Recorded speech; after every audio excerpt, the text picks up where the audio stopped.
नेपाली कांग्रेसका नेता तथा प्रवक्ता देवराज चालिसेले वर्तमान सरकार आफ्नै असक्षमता र लगातारका कमजोरीका कारण पतनको दिशातर्फ उन्मुख भएको टिप्पणी गरेका छन्।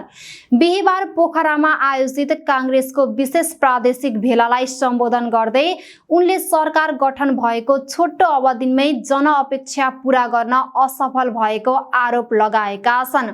उनले सरकार बनेको 46 दिनमै 46 भन्दा बढी गल्ती भइसकेको दाबी गर्दै विगतमा 100 दिनमै 101 गल्तीका कारण सरकार ढलेको उदाहरण स्मरण गराएका छन्।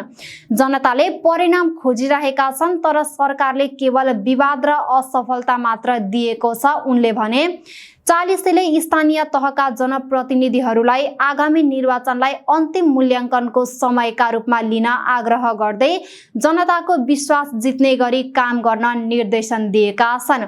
उनले 5 वर्षे कार्यकालको उपलब्धि अब मतदाताले मूल्याङ्कन गर्ने बेला आएको बताए। उनका अनुसार पार्टीको छवि सुधार्न ठूला भाषण भन्दा जनतासँग प्रत्यक्ष जोडिने व्यावहारिक काम र सकारात्मक कार्यशैली आवश्यक छ।